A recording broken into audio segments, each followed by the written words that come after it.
finding the memories, finding the references, the resources where this was coming from was super helpful to help me go, oh, okay. And then changing those things. Our parents, we say this all the time, right? Our parents are doing the best they can. And I have amazing parents, and I never doubted for a second that they loved me. But the way that conflict was dealt with in my family, one parent, lose their temper, the other parent kind of withdraw relationship. And so what I took on was, and again, this was my perception, this is what I took on, was, well, if you're upset with me, then you are going to withdraw. Or blow up. For me, it felt like withdrawal was the heavier one, because I thought that's what was going to happen with people. If in conflict, they're going to withdraw from me, and I'm going to lose that relationship, or they're going to be upset, or what have you. And so no conflict was safe. So it was just, it was a protective way to deal with things, to feel like, again, and there were so many conflicts that never happened. There was no withdrawal, but that's not what's going on inside of me. That's not what all of these, these memories were, reminding me, in a sense, of the files that were coming up saying, hey, no, it's not. Conflict is not safe because people withdraw or blow up. And so when I was able to clear all of that, then that just went away.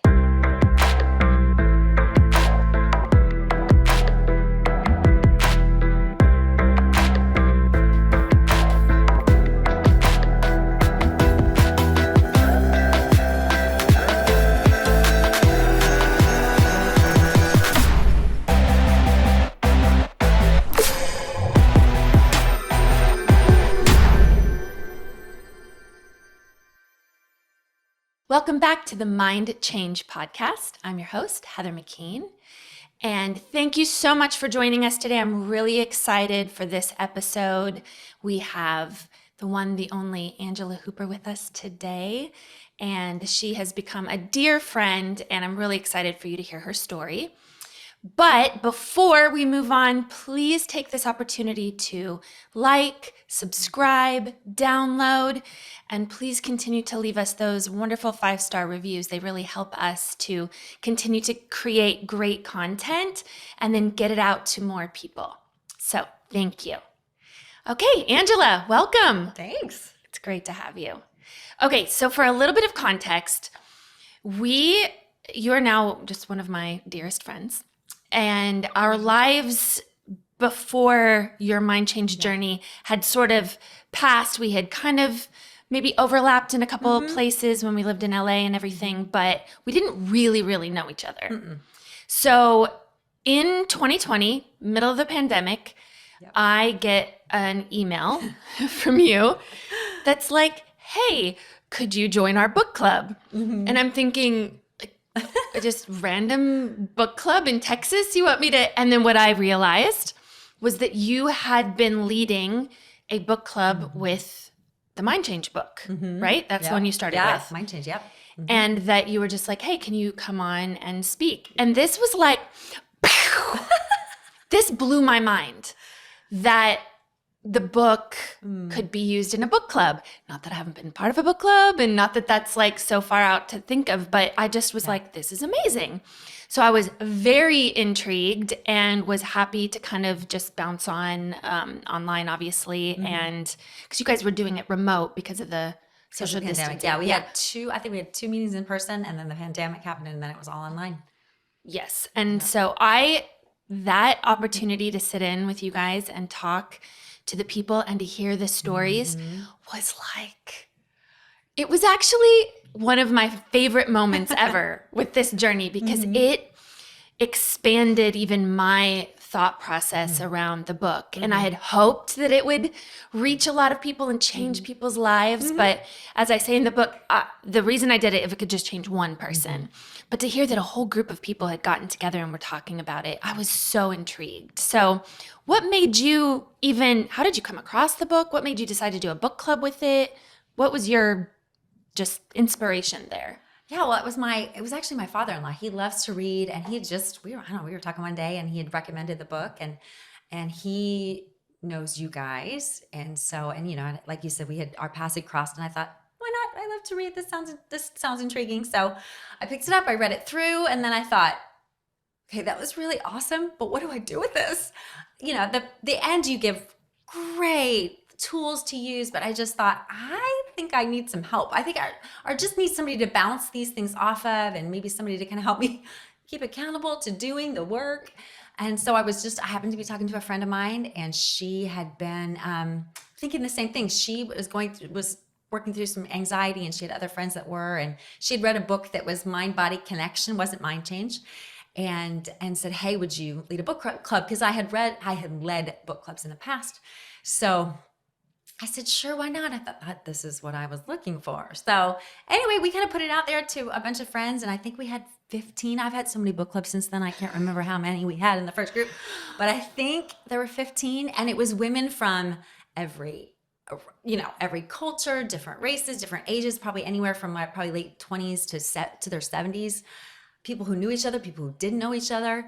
And we all came together to just read through the book. And it was amazing, amazing, amazing. So that was kind of my whole introduction to the whole mind change. So you've read a lot of books. Mm-hmm. You continue to read a lot of books. Yes. What was it about mind change that, for whatever reason, grabbed a hold of you to the fact of like, I want to continue doing this. I want to put this stuff into practice and share this with other people?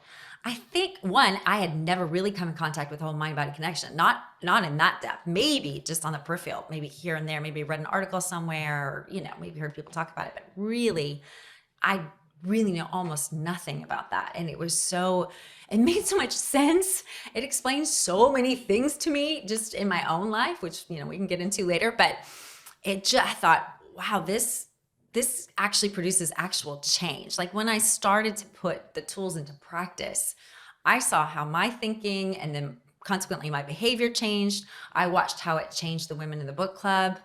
And I just thought, and just from reading the book, again, I felt it was very, very practical. And again, it just explained a lot of things that I just didn't understand before. Let's say like victor versus victim mentality. And I thought, oh my goodness, I see the victim mentality in my life, and let's just change. But it was so empowering. Like, okay, so I do that. Now I can do something different. And so it made it very simple. Change wasn't this big, dramatic, oh my gosh, it's going to take years to change something. This can really change very quickly. And that was really inspiring to me. If you could just share it, because I know at this point, we're to 2023 at this point. Yeah. And how many book clubs have you done? Oh gosh, I was thinking about that earlier. I was like, I don't really know. I think 8 to 10. 8 to 10 book clubs, all really well attended, right? Like, I think the smallest group we've had was maybe 8 or 9, I think. The biggest one we have is 33. 33 people. So we obviously had to divide into groups of 11 each, because Yes. there's no way everybody would get to talk. But yeah. Okay, so I know this is a lot of people and a lot of years of doing this, but do you have a couple of favorite stories about what you were seeing in the other women and stuff in the group? Gosh, I think I just want to say from the beginning, we're very deliberate in creating a safe space so people feel like they could talk. Because obviously in your book, you talk about trauma or perceived negative experiences that we've all had. And sometimes those can be really sensitive. And so I think from the beginning, just creating a safe space for everybody, like kind of like Vegas, what happens in Vegas stays in Vegas. What happens, what is said in book club stays in book club, and we were just to focus on ourselves and not be a whining place to talk about other people or whatever. But I think, and then not letting anybody in after like chapter 2 or something like that, just again, so people could feel like, okay, I know these people. So I say that to say that almost from the get-go, people were just laying their souls bare. They're, is that right? Yeah. Anyways, anyway, they were very, very, very vulnerable from the very beginning. And I think just that was really amazing to see. These people who didn't know each other felt very comfortable to just talk about what was going on in their lives. And then from that, you talk a lot about mind change. You can only heal what you reveal. And so I think people being able to reveal things really help them heal. So relationships, gosh, there was one woman who really tough relationship with her mom. And like to the point where they would go on a family vacation and leave the vacation early because she just couldn't stand the dynamic between her and her mom, or her mom would come visit her and her mom would leave early, to the point that after really through working, the tools in the book and then sharing in book club and everything, her relationship with her mom completely changed. They're able to hang out and have fun, and there's no going home early. And so that was really, really remarkable to see, just that change in the relationship. Her mom not knowing anything at all about mind change, just her changing herself.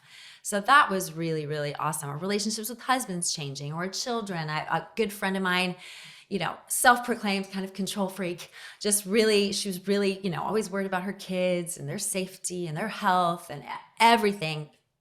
You would not recognize her now, how calm she is, how trusting she is, how she's just let them go. Okay, they're going to, make their own mistakes, but they're going to be okay. Just even her demeanor, actually, she was dealing with some difficult eczema. It's gone. It's just amazing to see the individual changes that happen besides changes in myself. That's so incredible. I love that idea around the safe space.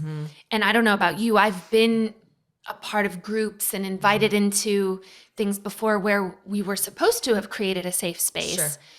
But I believe and I'd love to hear your thoughts on this. I think the idea around the victim-victor, Yes, the taking personal responsibility, understanding that this is mine and I'm responsible for the way I feel about it, actually just automatically creates safety, right? Absolutely. We're not trying to help people, give advice in that way. Everyone's dealing with their own thing in their own space, but collectively. Right. And nobody's broken. So there's nobody to be fixed.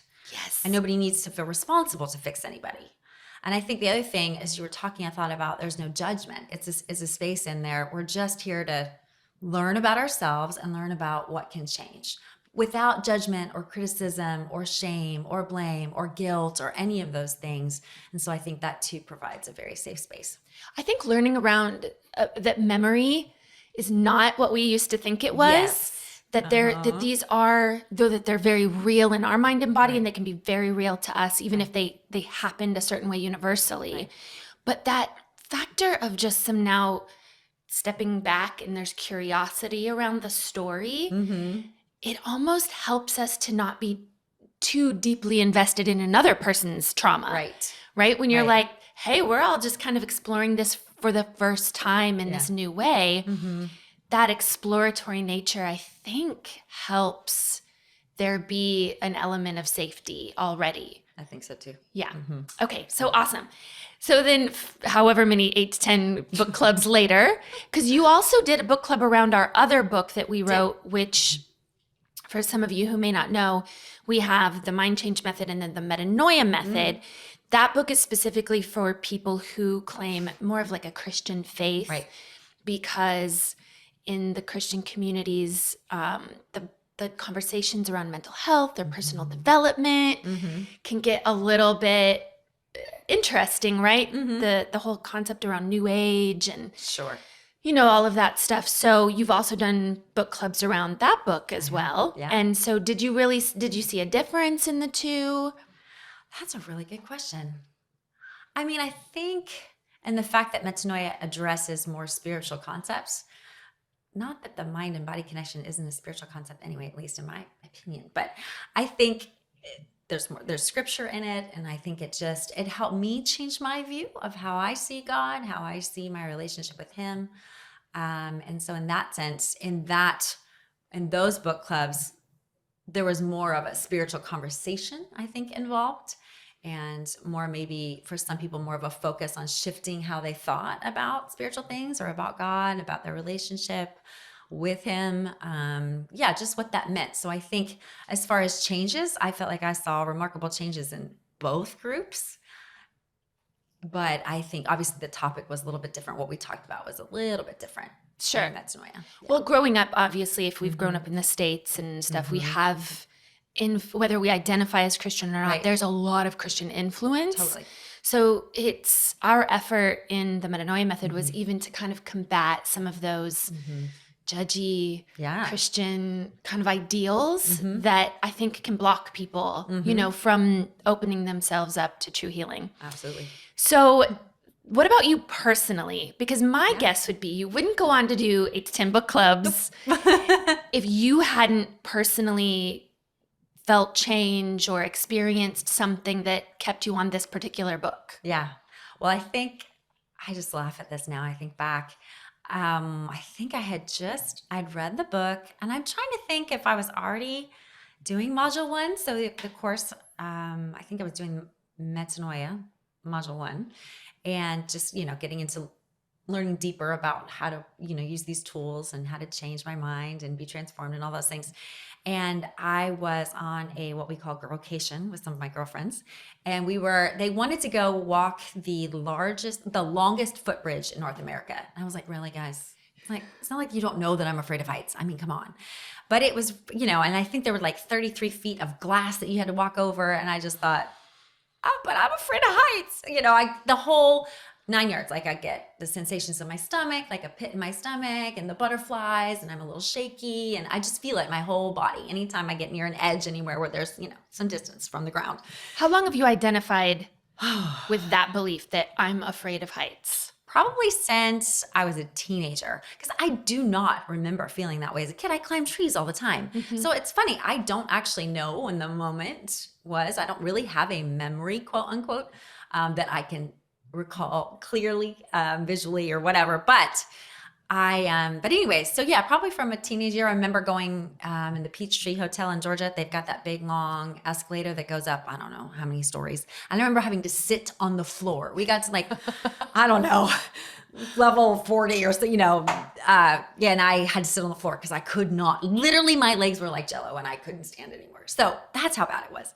So anyways, we're going to go across this bridge, and I thought, I wonder if this works, honestly, on fear of heights. So the mind change method. So I sat down and just kind of worked through it. Tried to figure out, okay, where did this start? Really couldn't find one. So I thought, okay, no big deal. So I imagined myself walking across it, and then felt all those sensations. And then, as you talk about in the book, how to interrupt those neural pathways, and did that. I mean, I did some silly things. I like stood on my head, and my girlfriends were laughing at me like, what is wrong with you? Anyway, it was so ridiculous, but anyway, it worked. So I didn't feel bothered by it anymore. And then I just pictured myself walking across the bridge, and I thought, well, what makes me feel safe? And I thought about my dad, and I thought my husband, and my relationship with God. And so I walked across the bridge the next day, kind of imagining them with me. And I had no fear, no sensation in my stomach, no jiggly, like nothing. I walked across like a boss. I was like, like a boss. It was one of those suspension bridges that, rattles as the wind blows, and the wind was blowing hard. And I grabbed the rope, I grabbed the side just for a second, just to steady myself. And I thought, no, I do not need to hold on to this, and just walked across with absolutely no fear. And I remember getting off the bridge, and I turned around to my girlfriends. I was like, guys, did you see that? Did you see that? Oh my gosh, you guys have no idea. Because in my body, I felt nothing. There was no fear. There was nothing. And so, yeah, it was amazing. And so since then, I've been on a ski lift, and I did rock wall climbing. And it was funny. Rock wall climbing was about a year ago, and I was at the top, and I was looking down at my friends. I was like, take a picture of me up here. And it dawned on me, oh, I'm not afraid. I had gotten so used to the fact that I was no longer doing fear of heights. Then when I got up there, I thought, oh, look at that. That's so awesome. So anyway, that was kind of the big change that happened from the very beginning of, let's just see if this works. And absolutely it did. So like a legitimate, long-lasting fear of heights with all the things. All the things. Didn't have to go to therapy. Nope. Didn't have to do all of the, you using some tools from the mind change method, just worked on yourself. Yeah. And it was silly and probably not, we say work, but did it feel like work? No, was it, not at all. So you did some silly things and then like a boss, cross the bridge. Yeah. Yeah. That's amazing, really. It really is. That's really amazing. Fun. Yeah. Some people out there are like, well, you maybe didn't have the kind of fear of heights that I did, but no, this works so well for phobias and stuff like that. If you can really internalize and do the stuff that, knowing that the fear of heights is a collection of messages that the body is sending you, right? And there's neural pathways, and there's good reasons that it's doing that. And if we listen and we address, then it's like, okay, good, you listened. We're good. Let's go. Yep. I got you. Yeah. It was awesome. Okay, so what else? What else have you experienced? So another thing that And this is all through self-work. This is self-work. You read the book. Yep. You had some book club buddies, but this is stuff that you were doing on your own. Which were so, honestly, having that community was so helpful. Just that encouragement that, hey, if we read something we thought, that doesn't sound right. We could kind of talk about it. That's why I emailed you that one time, because everyone was having a hard time with memories aren't real. And so we called you, Heather, what do you mean memories aren't real? And, and you talked us through that, and that was great. So I think, but just having that community to be able to talk through things, to be able to say something and somebody going, hey, maybe you should work on that. oh yeah, it's just, oh, that's a good idea. So just being able to have that community was super encouraging. And then hearing other people's victories. And so if I was feeling maybe discouraged, like, oh, I worked on that and it didn't, I was thinking maybe it didn't change or it didn't shift, having somebody else say, no, you're like a different person, just again, having that community was super, super encouraging. So that helped a ton. But yeah, really, it was just doing the self work from the book. So I think for me, one of the other big changes was I was doing fear of conflict. And if you ask me how long I've been doing that, I can't. I mean, forever. Like as long as walked out of the womb afraid of conflict. I'm sure that's not the case, but No. but and I am in a profession. My husband and I actually are in the ministry, where you work with people all the time and conflict, whether it's conflict in somebody's marriage or conflict with friendships or a mom and a daughter or whatever, just constantly in that environment. And for me, it wasn't just conflict. It was really, I had a hard time with if there was disagreement. I wouldn't even call it conflict. Just that there was disagreement. And it just, again, sensation. I'm very kinesthetic. I feel a lot of things in my body. So feeling a pit in my stomach, feeling literally like I want to flee the room. That whole fight or flight. So really feeling like this is an automatic response. Like, I don't know that I can do anything. I felt helpless. Like, I can't do anything about this. I just want to leave the room. Now, oftentimes, because it is my job, I had enough self-control to sit there and help people work through it. But the entire time I was just sick to my stomach and just felt awful. And again, felt that need. I felt like a need to flee. Was this anticipatory? Like if you knew that a meeting was coming up or something, were you feeling it to that degree as well? Mm-hmm. Oh, absolutely. I remember an instance too where my husband was on the phone with somebody else and I could hear, in a sense, the conflict. And that made me sick to my stomach. I had nothing to do with it. And that made me feel sick to my stomach. So yeah, anticipatory. And then after the conversation, I would replay it over and over in my head. What went well, what didn't go well, how I did a bad job, or how the person was upset with me or whatever. So it was the whole 9 yards. And it just felt, I read books about how, whether it was, okay, that comes from people pleasing. And so this is how you don't people please, or, read lots of scripture. I got advice from people who I felt like were really good with dealing with conflict. Everything I could think of. And it might change for a second. I might kind of going, okay, I can do this, kind of hyping myself up. I can do this. It'll be okay. Did not change the sensations in my body. Did not change the felt like I wanted to get out of there. So it just felt very helpless for a long time. Like this, I thought, well, this is just the way I am. This is just, there are people who are not afraid of conflict and go right into it. And there are people like me who are. Right? Are there people who, aren't afraid of heights? And so I felt like one of these things I learned too is we categorize people so easily, right? There are those who do this and there are those who don't. And that's just the way it is. And we have tons of labels and personality tests. And are you an introvert? Are you an extrovert?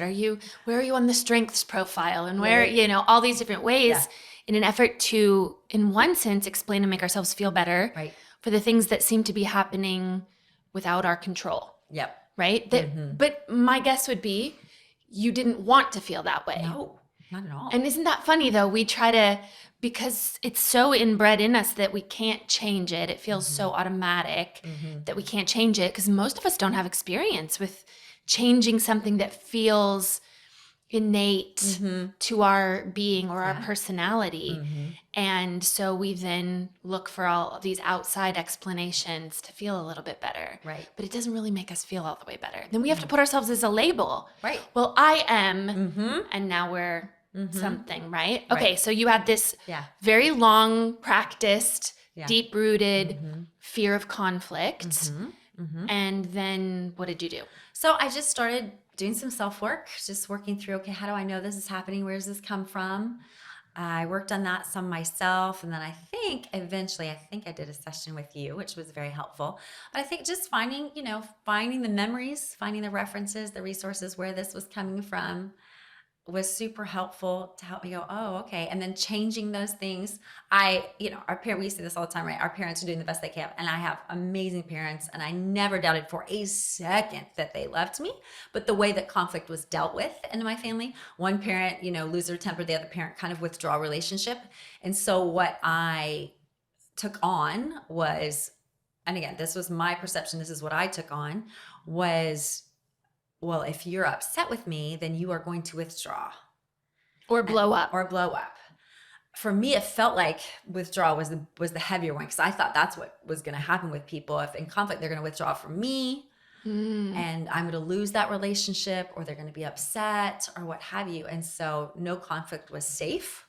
So it was just, it was a protective way to deal with things, to feel like, again, and there were so many conflict that never happened. There was no withdrawal, but that's not what's going on inside of me. That's not what all of these, these memories were reminding me, in a sense, of the files that were coming up saying, hey, no, it's not. Conflict is not safe because people withdraw or blow up. And so when I was able to clear all of that, then that just went away. And so there've been, we're kind of, what does he say in Shrek? We're kind of like an onion, there are layers, we peel back the layers. But it has drastically changed. And even if I get into a situation where I feel a little bit of that, I'm very quickly able to dismiss it. Like, okay, thank you for showing me, but it's okay. And then just kind of moving on. So I'm so grateful, because I am radically different in that area. Just, it's amazing. So grateful. As you're speaking, it makes me think and just reflect how interesting it is that the biggest fear, the driver, right, is the fear of withdrawal, of the fear of being disconnected from someone you love. Yeah. And yet the result of that is you being so disconnected from you. Absolutely. Like all these messages in your body, you're having to override, push down, deny, explain away, right? And it's really you distancing from you in a lot of ways. And just the message then to the body is you don't know what you're talking about. You're malfunctioning some way. The body's like, no, it's trying to tell you this old fear, this old unresolved thing, and you just keep withdrawing from it, ignoring it, pretending it's not there. Right. So isn't that interesting how so interesting we do that? But okay, so then fear of conflict, something you don't identify with anymore? Nope. No? Nope. How does that feel? It's amazing. It feels so freeing. And it's funny, it doesn't even register anymore. Like before, I would go in going, I wonder how I'm going to feel about this. I don't think that anymore. I just go into it and go, okay, well, here we go.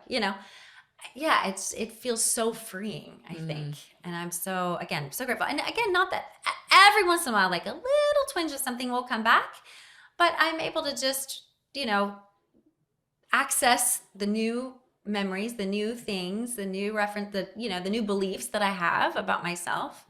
Because eventually what that brought on, and we talk about, I don't know how much you've talked about this already, but just our core beliefs, what we really believe about ourselves, what we believe about the world, what we believe about other people. So one of my core beliefs was I'm not good enough. So that's where it all kind of trailed back to.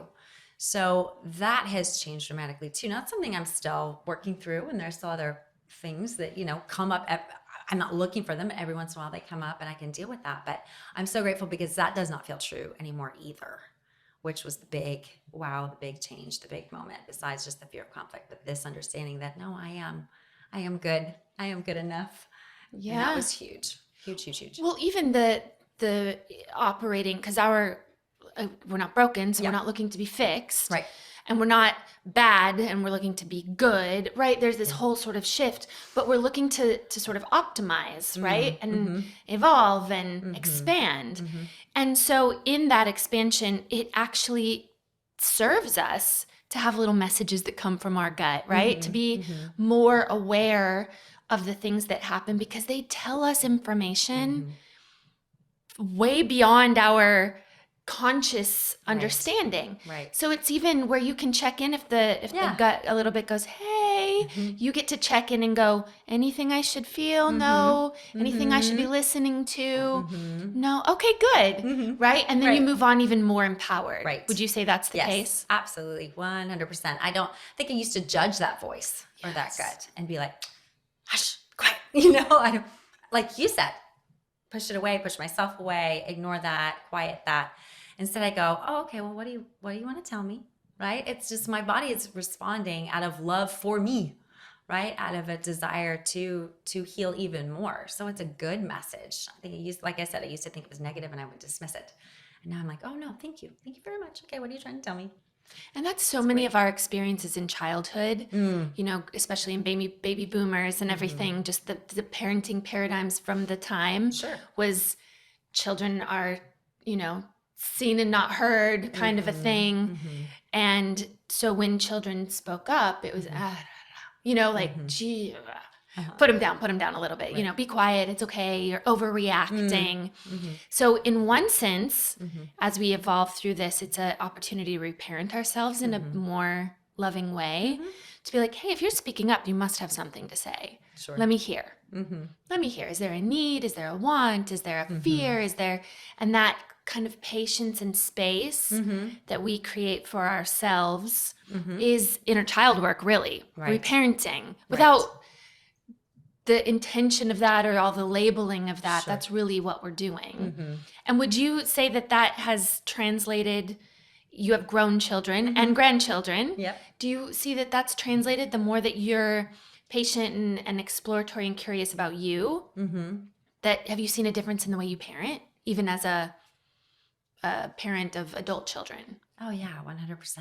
I think the way I respond when we have a conflict, or, or whatever, or we have a disagreement or whatever. But I think I would respond if there was a quote unquote conflict with one of my girls. I would respond out of insecurity, out of I'm not thinking this consciously, but I'm a bad mom, I am a bad parent, I have done this wrong. To okay, I'm responsible for how I feel. I have all girls, so they're all she's. She's responsible how she feels, right? And be able to just be there, like be in the space with them without an overreaction, without, I don't know, responding in a way that wasn't helpful, to be able to give her space. And for us to be able to, okay, if I just need to leave it for right now and then go back to it, that's fine. Or maybe we can talk through it because my emotions are level, because my emotions would go up. And so now I'm able to stay level when there is some, and so then I watch them kind of come down in their emotions. And so we're able to work through things quicker in that sense, or, in a healthier way, I should say, in a healthier way.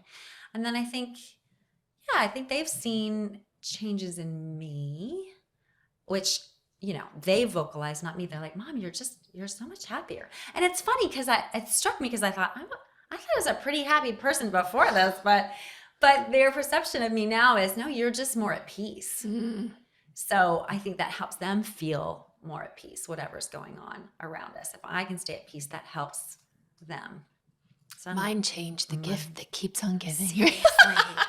Seriously. Okay, Really. so then you're the book club queen, and in fact, you've written a guide to help other people who might be interested in leading a book club and facilitate.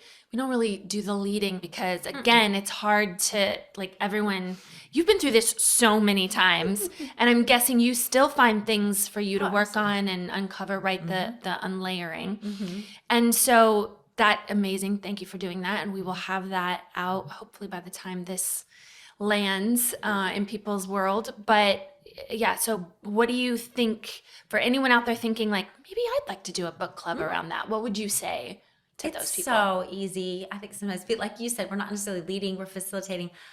I'm just there to say, okay, question one, and then answer. Because I do feel like if I am going to quote unquote lead or kind of guide the group, then I think in any arena like this, leading by example is a good idea. So I think, just being able to share my thoughts and what I've seen or what I've felt or what I've learned. And then, and then people just talk. The reason why we came up with the questions, my friend and I who started this, I would make them up. And then if I couldn't think of something, I'd call Chris and be like, Chris, help me. I need more questions. So was just to kind of have a platform just to, be able to jump off from, because you can just open up and say, what did you learn from the chapter? And sometimes that works, but sometimes people just need a little bit more of a guided discussion. And we usually give people the questions ahead of time, so they've had a little time to think about it. So really anybody can do it. It's all there for you. In the beginning it's a short booklet. In the beginning, it just talks about how to create a safe environment. So some of the things we talked about, and then a layout of, look, if you want, do a chapter a week or, whatever. Just, it's pretty detailed. And again, it's so easy to do. Just get a group of friends who want to learn and grow together, and there you go. You got book club. And honestly, and we've done them. I also have to say, none of these have been in person. They've all been online. All of them have been over Zoom.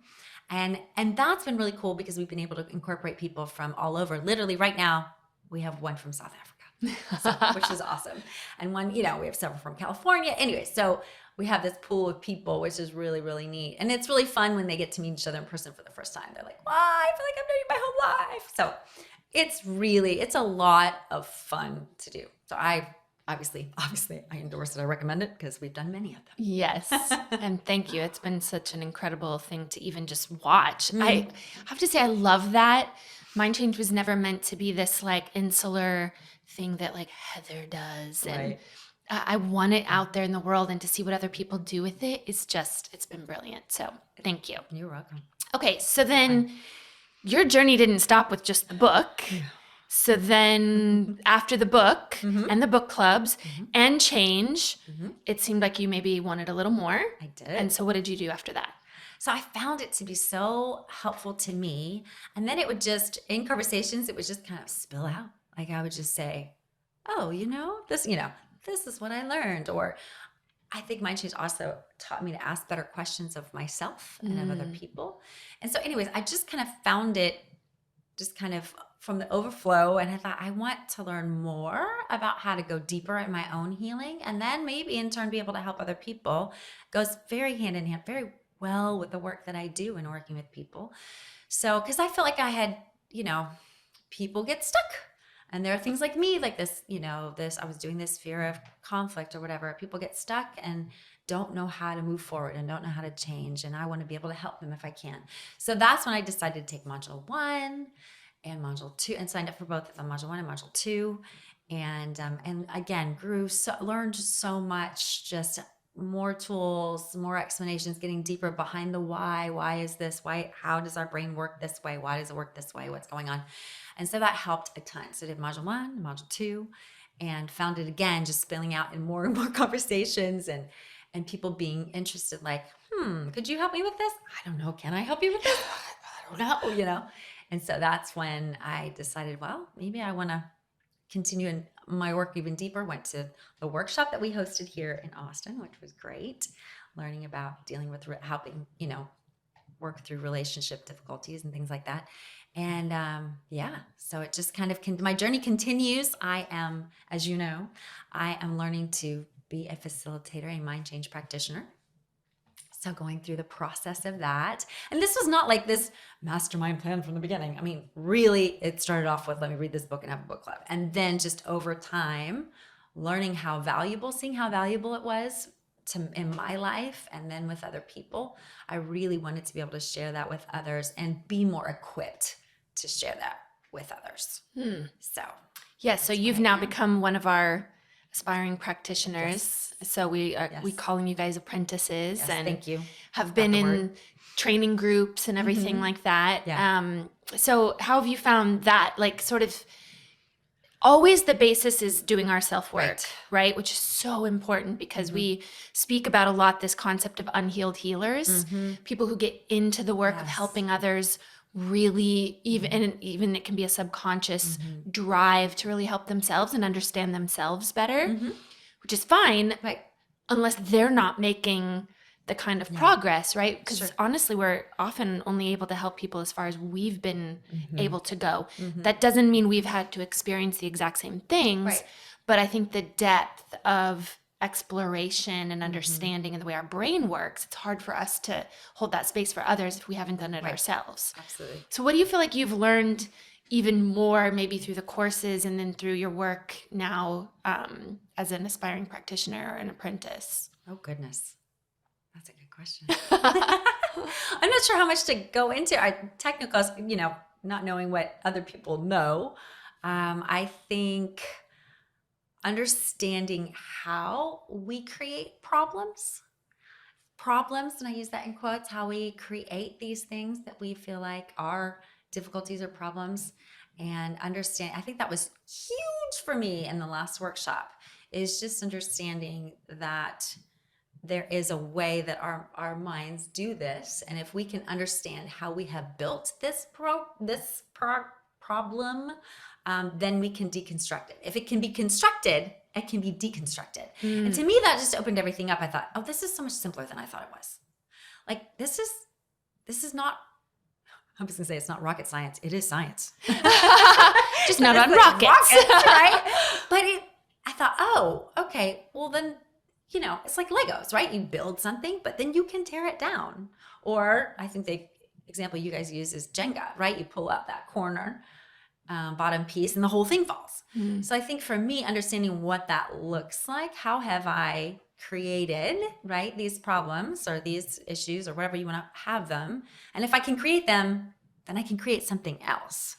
So I think just understanding that on a deeper level. And like you said, as I've worked with people, as people have allowed me to work with them and just facilitate, I think times when I have felt like, oh, I don't know where to go from here or what question to ask, I think after the session is over, going back and like you said, going, okay, but have I, like you said, I don't have to have the exact same experience they did, but if I can work through something that's similar to that on myself and get healed in that way and just even understand how that happens, I'm going to be better at helping somebody else. So that's what I love about this is it always goes back to my own self-work. So am I continuing to heal and to grow and to make things even better? Because if I'm doing that, I'm going to be better able to facilitate and help somebody else do that. And it's not so that I can help somebody else. It's obviously for my own growth, but how important that is in helping other people. So I don't know if that answers your question. There was a lot about the workshop and Right, about the so continual training. And you guys revamped module 2. So now module 2 is different. So I'm going back through that and learning more. Oh my gosh, the emotional mapping of your body, the way that we hold these emotions and where, or the thing, maybe it's shame and you feel it in your feet. I had no idea you felt shame in your feet, or whatever, anger, where it gets stored, even just little details like that. Maybe I'm going into more than I should, but that was really helpful to me. Again, just showing the congruency of how our bodies and our minds work, that it's all working perfectly together to help me figure out, okay, what's really going on? What needs to be healed, and let's go and do that. So I don't know. It's such a good point. I think that you've had probably a lot of training, right? When working with people, Sure. You've taken a lot of various courses and trainings, and here's how to do this, and here's how to think about this and everything. But for me, and I had as well, but I still sometimes felt like, what is wrong with these people? And found myself wanting to categorize or diagnose even. Well, maybe you've got this and maybe you've got this, really, because it was pushing the limits of my abilities and experience. Absolutely. And I felt in so many circumstances like it was me needing to help them. Where with this work, I feel it just removes the judgment. It does. Because you can't really judge Legos. Nope. When you see that someone put this together and you're like, oh, look at what you did there. Right. The outcome is just the outcome if you put the pieces together like this. You put the pieces together like this, you have a dog. And we don't judge the fact that there's a dog. We just go, oh, well, there's the pieces of it. Right. So it just helps us understand people from, I feel like, such a more compassionate, non-judgmental, like curious place. And that everyone's doing a good job. Like if you did that, you're a success. Right. If you've created a 30+ year fear of heights and can do it so well every time, what a success. Right. It takes a lot of energy and work to be able to do that every single time. Right.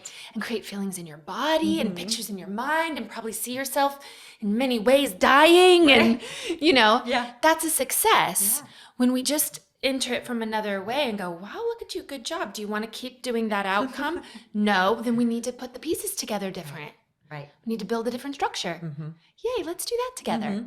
And it just makes things a lot simpler. It does. And quick and effective and so different that it becomes a non-issue anymore. Like you said, like I don't every day just be like, I can't believe I'm over my fear of conflict. Because it's so natural to not. Because conflict is going to happen all the time. You can't avoid conflict. But what we can do is change the way we interact with it, our relationship to it. And then it just becomes natural and easy. So true.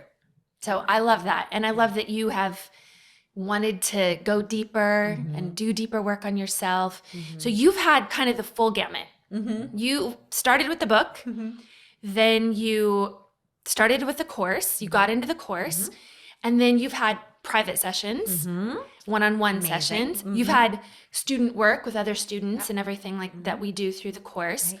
And you have even had what we call Lomi Lomi, which is two practitioners Yes, working on you amazing. at the same time. Yeah. So you've really done it all. Can Yeah. you speak a little bit to the different levels of what you feel like the value maybe of each one of those components?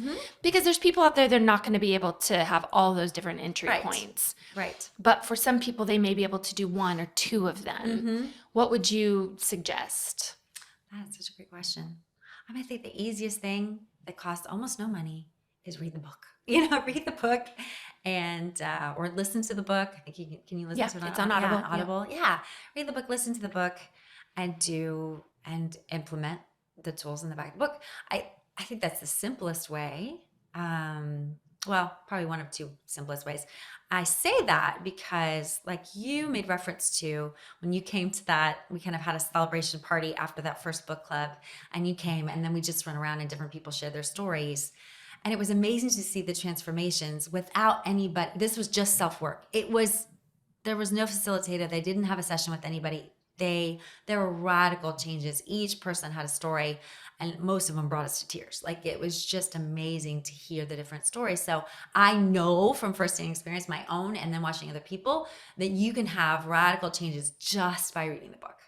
I would say that. Now, if you want to go deeper, I think obviously the courses help just dig a little bit deeper, help the understanding, the healing a little bit more, what that entails, giving you more tools, more understandings. I think that's amazing if people want to do that. And it's so funny. I've had friends who've done, book club and done multiple book clubs, and then have, messaged me and said, hey, I signed up for first course. And I'm like, great, not with no pushing from me at all, just them wanting to go a little bit deeper and learn about a little bit more. So that was amazing.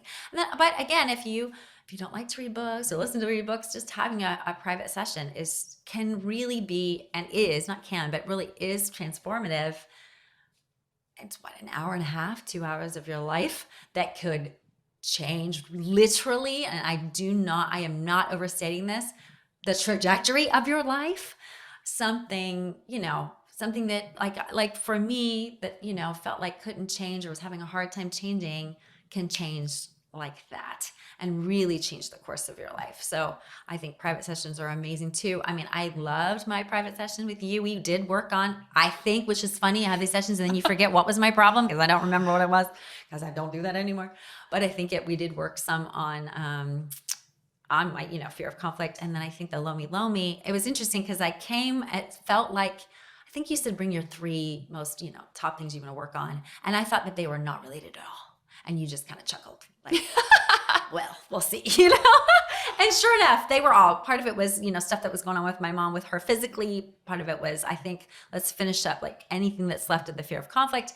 And then I forget what the third one was. Anyway, through the whole, and we end up in the session, my brain ends up connecting them all. They were all connected, which was just amazing. And then there was a part where you were, with Lomi Lomi, like you said, it's 2 people. So you were on one side and Mackenzie was on the other. And I think you were the voice was whatever you were doing. It was the negative things that I had said to myself. And then she was saying the positive things that I had said, throughout our talking, the questions or what have you. And eventually I could only hear her voice. I could only hear the positive. So the next day I remember waking up and thinking about the session, and I could not hear your voice at all. And I was like, was Heather even there? I know she was there. I know she was there, but I couldn't hear your voice at all. All I could hear was the positive things, which was amazing. It was so cool. That was really great. So again, sessions are amazing also, and you don't have to have a Lomi Lomi, but just, any session work was great. And what I've seen when I've been able to facilitate and help other people has been really amazing to watch, whether it's a health issue or it's something more emotional or what have you, a confidence thing or something like that, has just been really amazing to watch. And I know that it's not us, the facilitators. We're simply asking questions and then watching how somebody else can be transformed from the inside by their own brain, their own work, their own their own healing. It's been really, really fun. Like I get goosebumps when I think about, I've had goosebumps so many times when you're talking. Oh my I'm like, gosh. oh my goodness. So cool. It is cool. And then you've attended a live event. Yes. Oh, I forgot about that. Yes. The live event, again, amazing. Great. Just again, deeper understanding. You guys use your own stories. You have people up there. I love that. You have people get up there, obviously by their own volition, people who shared their own story, or then, were willing to get up there and have themselves kind of worked on or what have you. And that sounds so funny, worked on, just helped, have people be helped. And that was really neat to see that live and in person. It's I love the courses online, and that's great. There is a different layer when you're able to be in person. So I think the workshops provide that. And to be in a room with so many people who are on that same wavelength of like personal responsibility, yes. It changes things. It really does. You can hear deep, mind-blowing trauma, and the way it's being presented is just like, wow. Yeah. It's like empowering versus Exactly. like you walk away from that going, oh my gosh, I need a break from this whole, and I've been to those. Yeah. I've been to those things where I walk out going, I need a vacation from all that we just did, where I really feel like when we leave these things, listen, we do a lot of work. So it's, there's something in the body that's like, okay, now rest. Yeah. But my spirit, I'm just on fire, so excited and so invigorated. And we meet, I have to say, I love this community. They're like the coolest people. Totally. Because I really do believe that personal responsibility where we're not expecting someone else to be either our savior or our, the replacement mom or whatever, or the antagonist in our story, right. Which we do without even realizing. That becomes this just really amazing place to be in community with people and be really deeply involved, but not responsible for anybody but ourselves. Oh, it's so awesome. I like you said, I felt physically tired when it was all done, but emotionally, I was so excited. It was just such a joyful, a happy environment. Like you said, it's not this heavy. We are talking about heavy things, but not in a heavy way. It's more of a, like you said, taking personal responsibility. That's one of the other things that shifted in me is I used to feel I was responsible for everybody else's emotions. My kids, my husband, my people around me. I'm responsible for them and how they feel. And that's an exhausting way to live. And it's not very freeing. It's very trapping. Is that a word? And so learning that I am only responsible for my own feelings. Like if somebody else is responsible, then that power is outside of me. And then I have no power to change. And so, like you said, being in that environment with a bunch of people who have that same mindset and who understand that is it's such a happy, freeing environment. Like we're all together. We all have our own little space that's a good, healthy space, but we're all together doing this together and finding this healing together. And it's so amazing. So yes, the live events are super, super, super encouraging. They're really great. Is there anything else you feel like you want to say that we didn't cover? Anything you want to share with the world out there? Gosh, I don't know. There's so many. I feel like there's so many stories. Like you said, I was just thinking about a girl who's in my book club right now, who was just sharing some different things in book club. And I had messaged her. I said, hey, do you want any extra help with that? And she's like, sure, absolutely. That'd be great. So we've, done, I think 2 sessions, and it's just been amazing to watch her changed so quickly. She came in really wanting to work on self-confidence and speaking up and being able to be in an environment. Even in book club, she was I couldn't see it because it's hard to see on camera, but she was a little hesitant to share or whatever. And she always does the funny thing is she does an amazing job when she shares, right? But it's just not how she sees herself. But just in 2 sessions, like actually from the first session to the second, how different she was, how confident she was, how she felt even different. She kind of had a little, like right before book club, like, do I want to say anything? I don't know. And she got in there and that dissipated and she just shared. And it was just really encouraging to see her just blossom is the only other way I can describe it. She kind of came from this kind of a little bit fearful, intimidated to this, no, I have a voice. and I want to use my voice. And it was just even shifts like that seem maybe small really are so significant. And then how she interacts with her husband, how she interacts at her job, how she interacts with other people, how she interacts with the people at church. Just those little micro shifts actually are really macro. They're really huge. And it's been so fun and exciting to see that, to watch that in other people.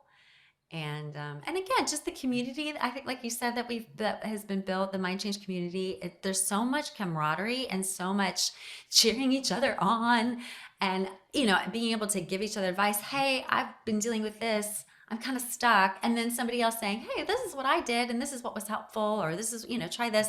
And it's an environment that is so free of judgment. Like you said, because we understand we are taking personal responsibility, but not in a heavy way, in an empowering way. And so that whole group, I just feel it's very, very empowered for change in ourselves, and then really being able to offer that to other people.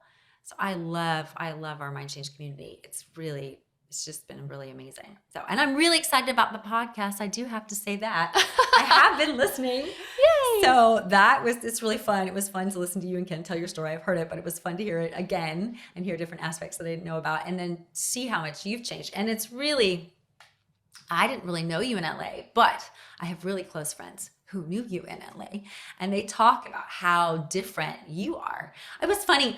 Somebody was even saying, even her hair is healthy. That's so funny. I just died. I was like, what does unhealthy hair look like? I don't know. But anyway, she's talking about how long and beautiful it is. And I just laughed. But it's neat to even hear that. I obviously spending time with you guys and knowing you guys, I know the people that you are, but I didn't know the people that you were. And so it's really been encouraging and really fun to to know the people who knew you back then and how much you guys have changed. And I'm just really grateful you guys have been willing to share your story, because I think that has helped me. Well, I know it's helped me and helped lots of other people. But again, the community has just been really amazing. So thank you for building that. Thank you for sharing your story. Thank you for creating a story and opening this whole book club thing up.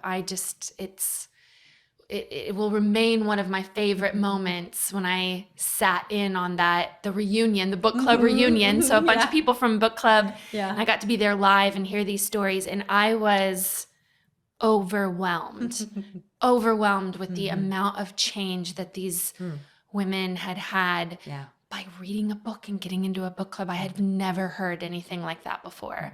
So I said to you, I wish I could be there as just a guest, right? Without having been the one that wrote the book, because it's just to step outside of that. And I really tried to actually be there like that, just hearing the people's stories from this wonderment, even though I hear this stuff all the time. I'm in this all the time where people's lives have completely and radically changed, and they've overcome things they've been in therapy for 30 years and, radical health, what seems like miracles.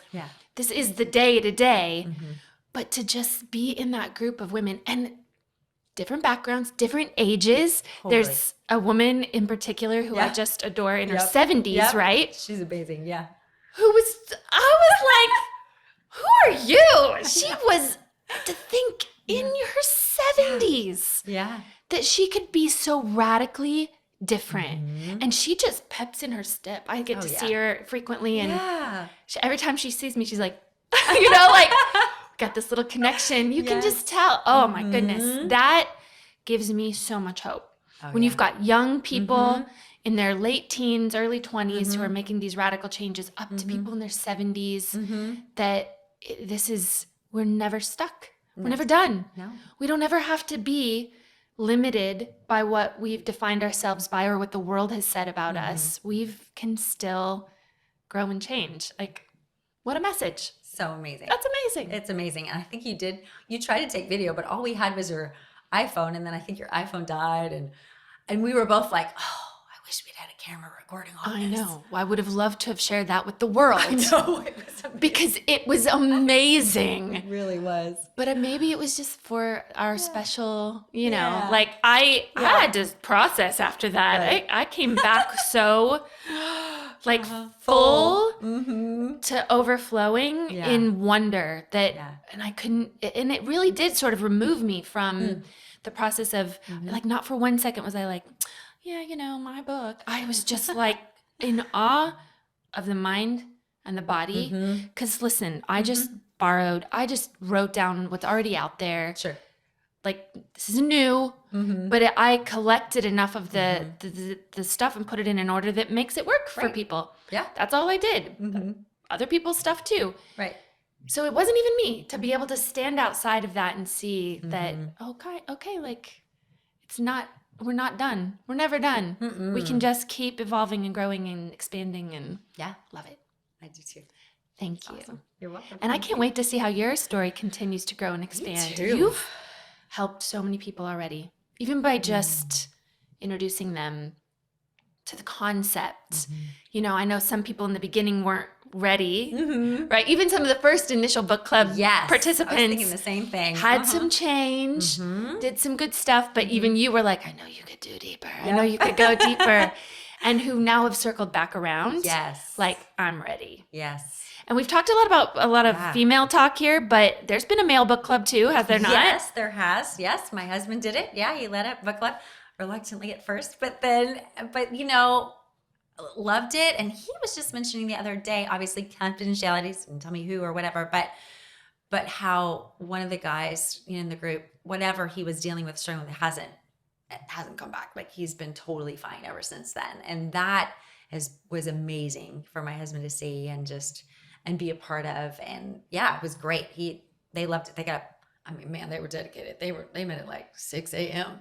like, you know, across town or something like that. I know. But they loved Props. it. And it was really, it was really, really encouraging. So hopefully there'll be another one of those. But yeah, absolutely. I've worked with guys too. I mean, it's, I know we've been talking about women the whole time, but I've seen amazing changes. And, you know, a good friend of ours that we know really, really well, and how much he's been through a really difficult situation in the last 2 years. And the change in him is remarkable. Like, from despondent, discouraged to just joy, just absolute joy, and a continual self-discovery and without condemnation, and just been amazing to see. And then to see the effects of that on his children has been really, really amazing. So, and one last story I have to tell about one of our good friends too, coming in with I remember the first, I think she was in a part of the second or the third book club. Honestly, I can't remember. Anyway, but she came in very much victim mentality, has a husband who does chronic illness. She kind of is the breadwinner, has to do everything, quote unquote, all this kind of stuff. She is a different person. Can I just say, this is her, like, I want her in every book club. I'm like, can you join us again? Because she's just so inspiring. Like, you would never look at her and think victim mentality. She is Victor the whole way, all the time, constantly working on herself. She does self-work with a partner. They do it every week, like clockwork. She is committed to continuing growing. And she's just this little bundle of energy and joy. And I don't know how else to describe her, but and change. She's just, it's hard to describe how different she is. Like, if she was, you know, yellow, now she is like bright red or something, you know, like not the same person. And not that she was this terrible person before. She was an amazing person before. But it's just that I think that light had been buried for so long, and now it just shines. And it's just been amazing to see the change in her. So that's incredible. It's incredible. Yeah. Thank you. I know you have so many more stories. I do. We'll have to maybe have you back on and do more stories, but I appreciate it. And I definitely see the light shining in you, that's shining in other people. So thanks for joining us. Thank you for having me. And thank all of you for joining us again. And remember, please just like, subscribe, download, do all the things that needs to be done, that we can keep helping people and get this information out so that we can change the world one mind at a time.